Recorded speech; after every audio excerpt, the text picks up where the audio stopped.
Hello students, कैसे हैं आप? मैं बहुत बढ़िया हूँ और आशा करता हूँ और पूरी उम्मीद है कि आप भी बहुत बढ़िया होंगे। मेरी वीडियोस को देख रहे हैं ना?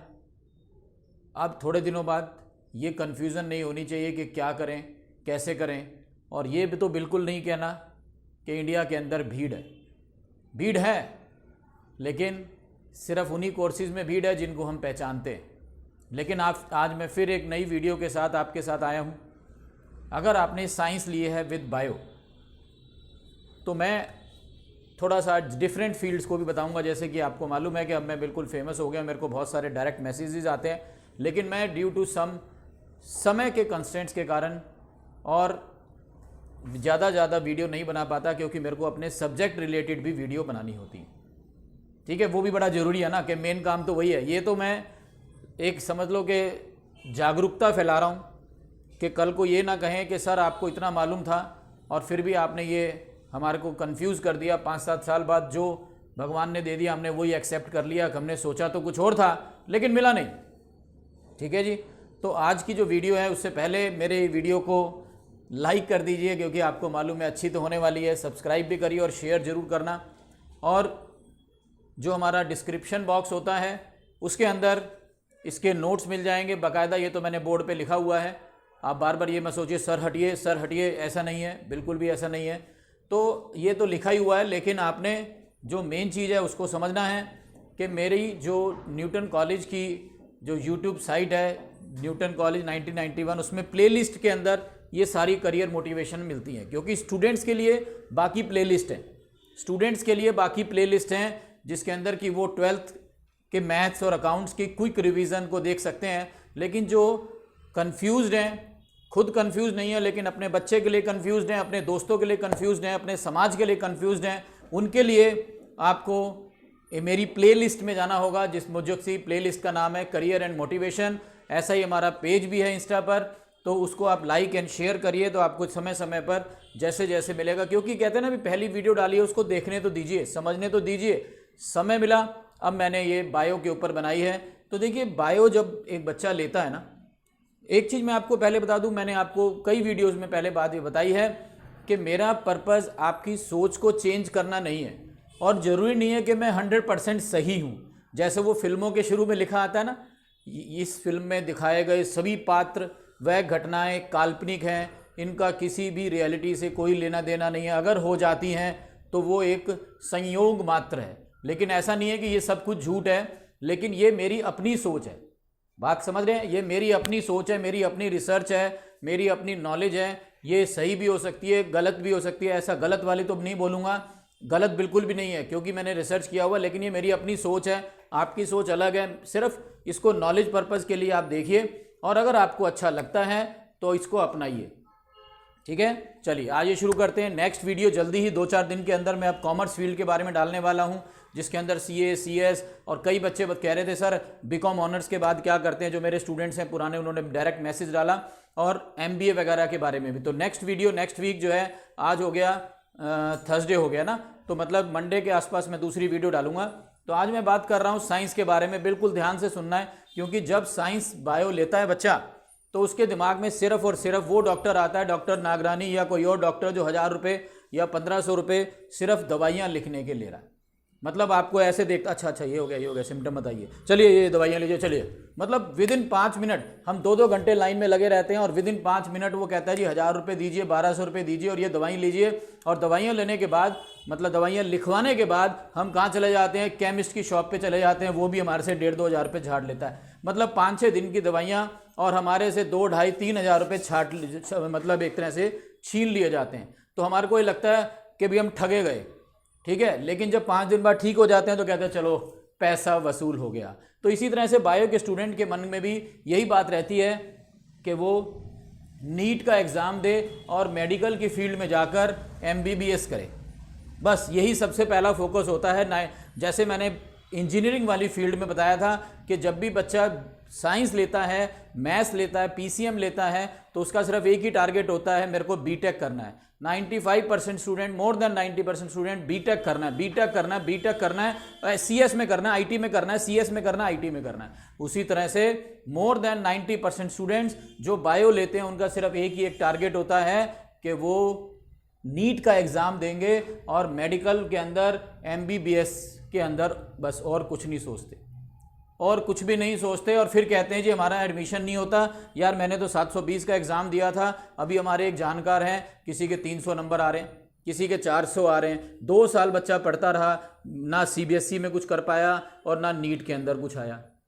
तो मैं ऐसे स्टूडेंट्स की आंख खोलने आया हूँ, सभी स्टूडेंट्स की, कि बायो लीजिए, सोचिए एमबीबीएस करने की, बहुत मज़ा आता है, लेकिन आप ये भी सोच के देखिए कि उस मज़े के साथ साथ सेक्रीफाइस कितना है। आप पूरी तरह से अपने आप को झोंक दीजिए और आपका टारगेट सिर्फ 700 प्लस होना चाहिए। आपका टारगेट सिर्फ 700 प्लस होना चाहिए, इस बात को ध्यान रखिए। मुश्किल कुछ भी नहीं है। फिजिक्स की एनसीईआरटी एक एक पॉइंट घोट डालिए, बायो की एनसीईआरटी एक एक पॉइंट घोट डालिए। सिर्फ एंट्रेंस कोचिंग के ऊपर फोकस करने की जरूरत नहीं है कि हाँ एंट्रेंस वाले करा रहे हैं वही करना है। अपने आप को टाइम दीजिए और आपका टारगेट होना चाहिए ये। गवर्नमेंट कॉलेजेस 595 टोटल लगभग कॉलेज हैं, लगभग टोटल कॉलेज हैं 595। ये 2021 के एंड तक का डाटा है मेरे पास। लगभग 595 कॉलेज, इसमें government college 302 college government college हैं, बाकी प्राइवेट कॉलेज हैं। अब गवर्नमेंट कॉलेज और प्राइवेट कॉलेज में सिर्फ स्पेलिंग का फ़र्क नहीं है, स्पेलिंग के अलावा फीस का फ़र्क है। गवर्नमेंट कॉलेज बहुत ही कम फीस लेते हैं और पढ़ाई अच्छी करवाते हैं, ठीक है। लेकिन प्राइवेट कॉलेज वाले फीस ज़्यादा लेते हैं, पढ़ाई भी अच्छी करवाते हैं, लेकिन उनकी बैग भी अच्छा 1 करोड़ मतलब ये मान के चलिए आप, इतना पैसा लग जाता है, ठीक है। मैं डरा नहीं रहा हूँ, मैं आपको सच्चाई बता रहा हूँ कि मतलब गवर्नमेंट कॉलेज के अंदर फीस कम होती है, इंफ्रास्ट्रक्चर भी अच्छा होता है, और कई गवर्नमेंट कॉलेज तो मतलब ये समझ लो कि स्कूल में भी आपने इतनी फीस नहीं दी होगी, उससे कम फीस ले लेते हैं। एक साल की जो स्कूल की फीस होगी उससे भी कम ले लेते हैं। तो ट्राई करिए कि मेरे 680, 690, 700 मतलब इतने ज़बरदस्त नंबर आने चाहिए। अगर नंबर आपके कम आ रहे हैं, अगर आपके नंबर कम आ रहे हैं तो प्राइवेट कॉलेज से भी आप कर सकते हैं, ठीक है। अगर आपने ठान लिया कि मेरे को डॉक्टर ही बनना है, लेकिन आपके नंबर और कम आ गए और आप किसी रिजर्व कैटेगरी से नहीं है, क्योंकि रिजर्व कैटेगरी में भी भीड़ है, ऐसा नहीं है कि वो रिजर्व कैटेगरी वाले भी सब कुछ हैं, ऐसा कुछ नहीं है। तो उनके अलावा भी है, फिर आप बाहर का रास्ता देख सकते हैं। यहाँ मैंने लिखा नहीं है लेकिन मैं लिख सकता हूँ, कोई ऐसी बात नहीं, स्पेलिंग बहुत आसान होती है। आउटसाइड इंडिया, जैसे अभी आपने यूक्रेन को देखा, यूक्रेन के अंदर कहते हैं लगभग 25,000 बच्चे पढ़ने गए हुए थे, पुतिन ने उनको मार मार के भगा दिया। बहुत बद्दुआ लगेगी पुतिन को, बेचारों ने, किसी ने लोन लेके, किसी ने कैसे भी करके, और वो क्या गए हुए थे आउटसाइड इंडिया। यूरोपियन कंट्रीज़ के अंदर भी एमबीबीएस यानी कि करना बहुत इजी है। उसमें जिन वो बच्चे जनरली अपीयर होते हैं जिनके मार्क्स कम आते हैं, जिनको ना तो यहाँ पे गवर्नमेंट कॉलेज मिलता है और प्राइवेट कॉलेज करने के लिए उनके पास इतने पैसे नहीं होते हैं। तो मतलब ये मैंने सुना है ऐसा कि 25 लाख के आसपास यूरोपियन कंट्रीज़ गई हैं। यूक्रेन और यूक्रेन के आसपास बहुत सारी ऐसी कंट्रीज़ हैं जो 25 लाख के आसपास में एमबीबीएस करवा देती हैं, बढ़िया तरीके से एमबीबीएस करा देती हैं। लेकिन अगर उन स्टूडेंट का मन है वापस इंडिया आके प्रैक्टिस करनी है, नहीं है तो अच्छी बात है, क्लाइमेट अच्छा है, पैं पैं पैं की आवाज़ नहीं है, लाइन में गाड़ियाँ चलती हैं, क्लाइमेट अच्छा है, एयर क्वालिटी इंडेक्स अच्छा है, फेफड़े नहीं गलेंगे, किसी तरह के दमे की बीमारी नहीं होगी, स्किन भी साफ, मतलब आप काला बंदा जाएगा और वहाँ जाके 2, 4, 5, 7 साल में गोरा हो जाएगा बिना फेयर एंड लवली लगाए। तो अगर आपको ऐसा जीवन जीना है तो वहीं रहिए। लेकिन अगर आप चाह रहे हैं कि मैं इंडिया में आऊँ और इंडिया के लोगों की सेवा करूँ, सेवा का मतलब पैसे लेके, तो आप इंडिया आ सकते हैं। फिर आपको एक पेपर देना होगा जिसका नाम है medical council of India, MCI का पेपर देना होगा, और वो नीट का भी पिताजी है, वो पेपर नीट का भी पिताजी है। जो बच्चा नीट अच्छे मार्क्स नहीं ले पाया उसको MCI पेपर देने में भी 90% ऑफ द स्टूडेंट बेचारे हो जाते हैं। तो कोई ऐसी बात नहीं, किसने कहा इंडिया ही है, मैंने तो नहीं बोला। आप वहीं रहिए, वहाँ जाके प्रैक्टिस करिए, किसी और देश की तरफ निकल जाइए। सारे कितने ज़्यादा देश हैं, किसी और देश में निकल जाइए। सब जगह तो जरूरी नहीं है ना MCI, हमारा medical council of India India का मांगता है। तो इसलिए आप इंडिया से अगर आपने MBBS ठान ली है तो अपने दिमाग में रखिए कि मेरे को गवर्नमेंट कॉलेज से करनी है, और इसके लिए आपको सिर्फ और सिर्फ बिल्कुल कंसंट्रेट करना है कि मेरे को 660, 670 से कम तो नंबर लेने ही नहीं है, लेने ही नहीं है। टारगेट तो 700 प्लस का बनाइए, आ सकते हैं, ठीक है जी। चलिए अब मैं तो हमेशा यही बता रहा हूँ ना कि सिर्फ मेरा फोकस वो नहीं है जो दुनिया करती हो, तो सभी बताते हैं, लेकिन आप सुनिए, MBBS के अलावा भी इतनी सारी फील्ड हैं जिसमें कि आप BDS कर सकते हैं। BDS का मतलब ये होता है कि जो आप डेंटिस्ट, बात आ रही समझ में, डेंटिस्ट, तो वो थोड़ा सा इजी होता है। आज की डेट में मैंने देखा बहुत जगह डेंटिस्ट की दुकानें खुल गई हैं, बहुत लोगों ने डेंटिस्ट मतलब एक डेंटल कॉलेज से किया है, उसका थोड़ा सा इजी प्रोसेस रहता है। मेडिसन, अब ये मेडिसन में भी क्या है कि ये बाहर के देशों में पहले चला करता था, अब धीरे धीरे इंडिया में आने लगेगा, अभी आया नहीं है लेकिन ये स्टार्ट हो गया था 2007-8 में। इसको बोलते हैं फार्मा डी, मेडिसन मतलब फार्म डी, मतलब एक अलग तरह का डॉक्टर होता है। बाहर के देशों में क्या होता है मैं आपको बताता हूँ कि जो एग्जामिन करता है किसी बीमार आदमी को, वो डॉक्टर अलग होता है। एग्जामिन करने के बाद वो अपनी रिपोर्ट एक डॉक्टर को दे देता है, एक और डॉक्टर को दे देता है, वो डॉक्टर होता है फार्म डी जिसने की होती है। फार्म डी मतलब MBBS इन मेडिसिन, वैसे तो MBBS इन मेडिसिन अलग होता है, तो वो एक अलग डॉक्टर को दे देता है अपनी रिपोर्ट। अब मेडिसिन वो डॉक्टर लिखता है, जो जिसने एग्जामिन किया वो मेडिसिन नहीं लिखता है, वो दवाइयाँ नहीं लिखता है, वो तो अपना एग्जामिन करके अपनी रिपोर्ट दे दिया उसने उस डॉक्टर को, लेकिन अब लिख कौन रहा है, अलग से एक डॉक्टर लिखता है। वो इंडिया में अभी तक इतना हुआ नहीं है, लेकिन कोर्सेज चलते हैं उसके, उसको बोलते हैं फार्म डी। मेडिसिन के अंदर डॉक्टर आप बनते हैं। BDS कर सकते हैं, ये होता है होम्योपैथिक, H से मतलब होम्योपैथिक का डॉक्टर बन सकते हैं आप।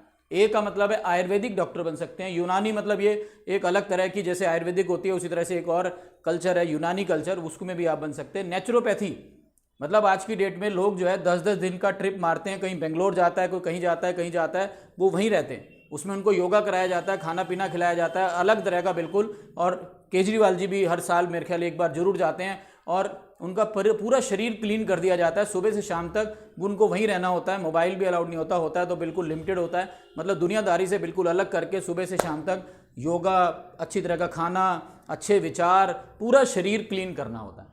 तो उससे क्या होता है कि आधे से ज़्यादा बीमारियां उस समय तो ठीक हो जाती हैं, लेकिन फिर वही है 10 दिन बाद जब बंदा इसी शहर में आता है, अपने घर आता है, फिर वही पराठे खा रहा है, ठीक है, वही डोसा खा रहा है, आइसक्रीम खा रहा है, फिर वैसा ही हो जाता है, वो अलग बात है। लेकिन एक नेचुरोपैथी एक ऐसी पैथी है जिससे कि अगर आप एक डॉक्टर के कंसर्न में रहें तो बिना दवाइयों के, बिना किसी टेंशन के आप अपनी आधे से ज़्यादा बीमारियों को ठीक कर सकते हैं। तो इतने तरह के डॉक्टर होते हैं, सिर्फ आप MBBS की तरफ मत भागिए, और भी आप डॉक्टरी कर सकते हैं, और वो मतलब थोड़ा सा उसके कंपैरेटिवली आसान है।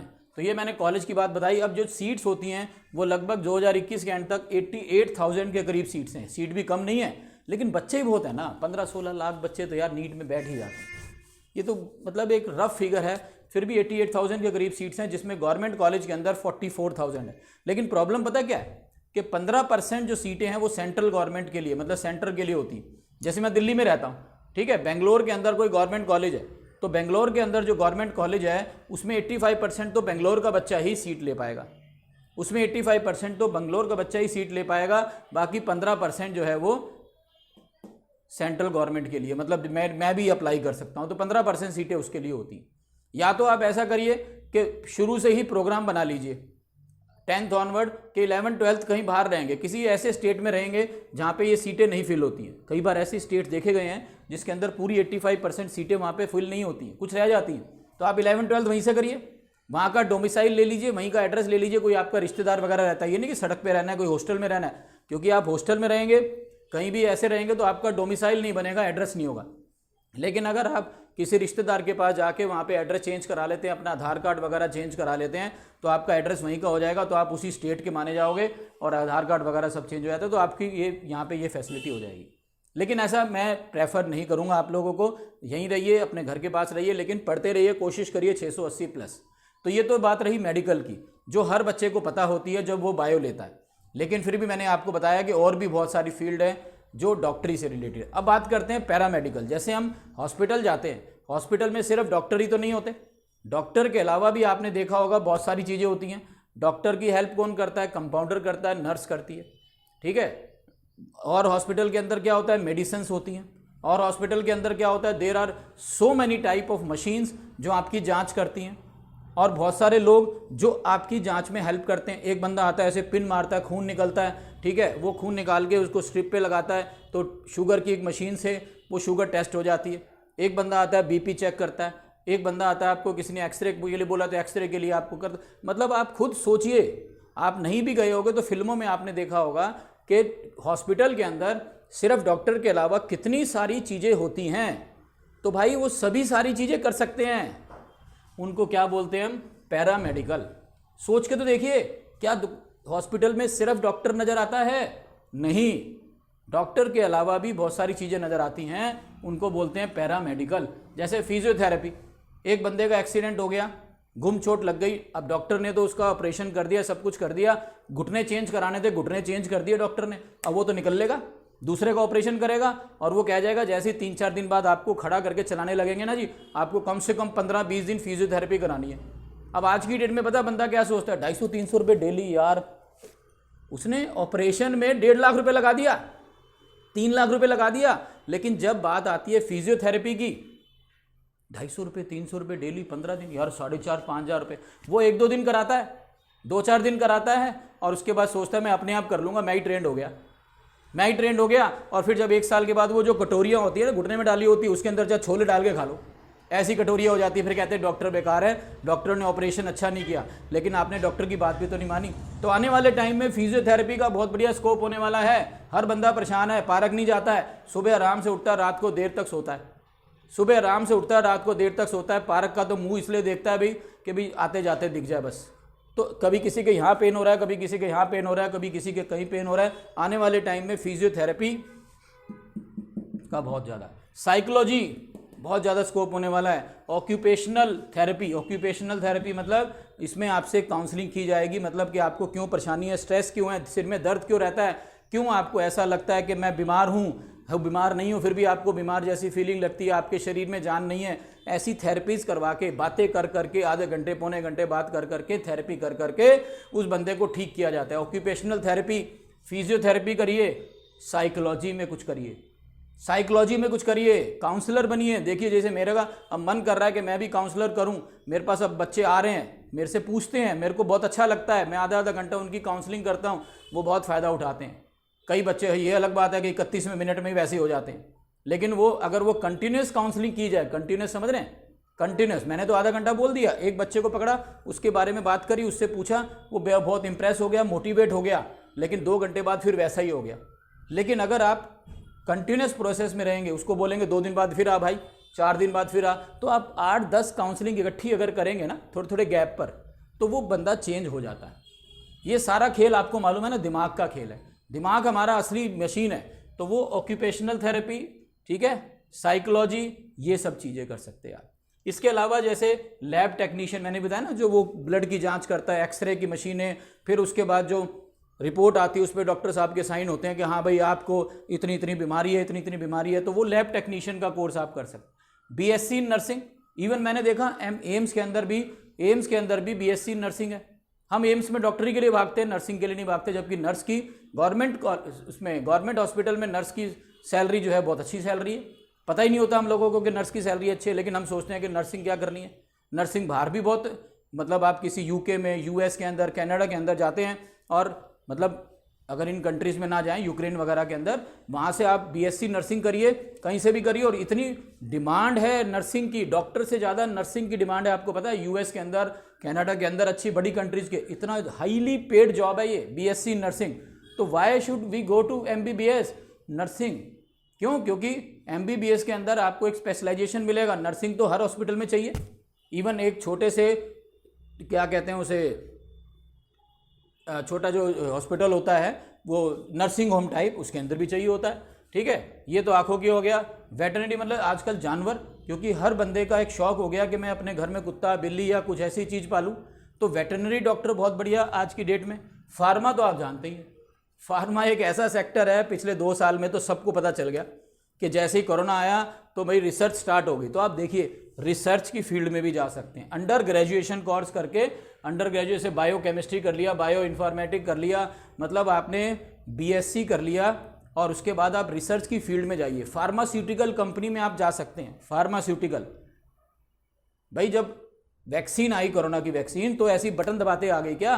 7-8 महीने रिसर्च चली है, तो 7-8 महीने जो बंदे जिसने भी रिसर्च करी है, रिसर्च डिपार्टमेंट में जाइए। फार्मास्यूटिकल कंपनीज है इतनी सारी, जितनी भी दवाइयाँ बनाती हैं, तो वह दवाइयाँ ऐसे बन जाती हैं, पहले उस पर रिसर्च होती है, उसमें कितना नमक डालना है, कितनी मिर्च डालनी है, कितना गरम मसाला डालना है, ये सारा डाल के उसके बाद ही तो दवाई तैयार होती है, और फिर वो दवाइयाँ बिकती हैं, नई नई दवाइयाँ बनती रहती हैं, तो नई नई दवाइयाँ, नई नई बीमारियाँ बन रही है, तो रिसर्च में जाइए। फार्मास्यूटिकल कंपनी में इतना स्कोप है, बहुत ज़्यादा। आज की डेट में कोई भी शेयर गिर जाए लेकिन फार्मा का शेयर नहीं गिरता है।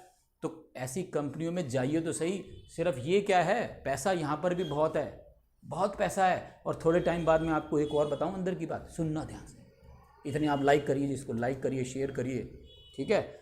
इसमें क्या है कि आज की डेट में 4-5 रिसर्चर्स जो फार्मास्यूटिकल कंपनी में काम कर रहे होते हैं, पता है, सुनना ध्यान से, किसी को बताना नहीं है बात, ये अपना मिल जाते हैं, ग्रुप बना लेते हैं। ग्रुप बनाने के बाद अपनी एक नई दवाई इन्वेंट कर लेते हैं। अलग से सॉल्ट बनाया और डॉक्टरों को दिखाते हैं, सर देखिए हमने नई दवाई बनाई है। खुद अपनी कंपनी खोल लेते हैं और बहुत अच्छा कमा रहे हैं। ये नहीं कि नहीं कमा रहे, बहुत अच्छा कमा रहे हैं। जहाँ तक पैसे की बात है, बहुत अच्छा कमा रहे हैं। तो मतलब एक बार राह तो चुनिए, अलग चलने की कोशिश तो करिए। आप ये चाहिए डाइटिशियन। आज की डेट में जरा सा बंदा मोटा हो जाता है तो वो पार्क में तो जा नहीं पाता, क्योंकि इतनी हिम्मत है नहीं, तो वो सबसे पहले डाइटिशियन के पास भागता है, जी मेरे को ऐसी डाइट लिख दो कि मैं सुबह से शाम तक खाता रहूं और मैं नॉर्मल रहूं, लाइट फील में। मैंने भी ऐसे ही किया है। मेरी शुगर बहुत बढ़ गई थी, खाना पीने का ध्यान रखने के बावजूद भी ऐसा हो गया था, क्योंकि लाइफस्टाइल ऐसा है। तो मैंने पीछे 2 महीने डाइटिशियन से काफ़ी हर हफ्ते एक चार्ट बनवाया और उसके अकॉर्डिंग चला, और आज मैं वही डाइट ले रहा हूँ। तो इसके कारण से अब मेरा शरीर भी हल्का महसूस कर रहा हूँ और तरीके से, क्योंकि पार्क भी जा पा रहा हूँ। लेकिन वो स्ट्रेस जो था ना, जिसके कारण शुगर बनी हुई थी, स्ट्रेस तो अभी भी है, लेकिन मैं अब उसको मेंटेन कर पा रहा हूँ। डाइटिशियन ने इतना बढ़िया सब कुछ लिख के दे दिया, तो डाइट हो गया। फूड टेक्नोलॉजी में जा सकते हैं आप। ये इतने सारे फूड जो बनते हैं, मतलब एक कोल्ड ड्रिंक से लेकर खाने पीने सब चीज़ें, ये भी एक ऐसा डिपार्टमेंट रखते हैं जो उनके फूड की टेक्नोलॉजी, मतलब फूड को बता सके कि हाँ फूड हाइजीनिक है या नहीं है, इसके अंदर कुछ कमी है या नहीं है। तो ऐसे देयर आर सो मैनी चीज़ें। जेनेटिक साइंस और ये जो है ना बायो इन्फॉर्मेटिक, ये उनके लिए बेस्ट रहती है जो जाना चाहते हैं। जैसे रॉ के अंदर CIDs के जो वो होते हैं ना, फोरेंसिक के अंदर जा सकते हैं। ये बहुत ही चीज़ है बढ़िया कि भी आपको, मतलब जरूरी नहीं है कि आप डॉक्टर बन के ही शरीर काटें, आप इन डिपार्टमेंट में जाइए। ये भी जो पोस्टमार्टम करते हैं, पोस्टमार्टम के अलावा जहाँ पे जो क्राइम की साइट होती है, क्राइम की साइट पर जाकर सब चीज़ों को देखना, ये सब भी इसके अंदर आता है। और लास्ट में जो मैं कर रहा हूँ टीचिंग, वो टीचिंग तो आपको मालूम ही है। आप प्रोफेसर बनिए, नीट के कॉलेजेस के आप प्रोफेसर बन जाइए। मतलब आपसे नीट तो क्लियर नहीं हो पाया, मान लो किसी कारण से, नीट तो मान लो किसी कारण से क्लियर नहीं हो पाया है, लेकिन आप क्या कर सकते हैं, नीट के जो कॉलेजेस हैं, बात आ रही समझ में, कि नीट अगर आपसे क्लियर नहीं हो पाया है, लेकिन आप नीट के कॉलेज में जाके उनको पढ़ाइए। भूल गए वो वायरस था नहीं, हाँ वायरस भी था, डॉक्टर्स था ना, फिर बाद में मुन्ना भाई MBBS में इतने सारे, और वो जो है अंकल जी कैरम बोर्ड खेल रहे थे, उनका लड़का, तो वो बनिए ना। डॉक्टर नहीं भी बन पाए तो क्या हुआ, प्रोफेसर बनिए, उनको पढ़ाइए। तो समझ में आई बात। सिर्फ ये चीज़ नहीं है, इतनी सारी चीज़ें हैं बायो लेके, और इनमें भीड़ नहीं है, घुस जाइए। अभी भीड़ नहीं है, घुस जाइए, ठीक है। लाइक करिए, शेयर करिए, सब्सक्राइब करिए। और मैंने आपको बताया अलग से एक हमारा प्लेलिस्ट है करियर एंड मोटिवेशन, उसको देखते रहिए और सोचते रहिए। खुद भी रिसर्च करिए, मेरी रिसर्च के नहीं, खुद भी आप रिसर्च करिए, और आप देखेंगे कि आपको बहुत मज़ा आएगा इन चीज़ों में, इन चीज़ों को करने में भी, और आपका जो है ऐसा लगेगा भी नहीं भीड़ है, ठीक है जी। और फिर भी मेरे को आप सजेशंस, आप डायरेक्ट मैसेज भी दे सकते हैं इंस्टा के पेज पर, जो इंस्टा का पेज डिस्क्रिप्शन बॉक्स में लिखा हुआ है, DM करिए, या मेरे को आप चैट बॉक्स के अंदर भी भेज सकते हैं कि मेरे को क्या और चीज़ें पसंद हैं।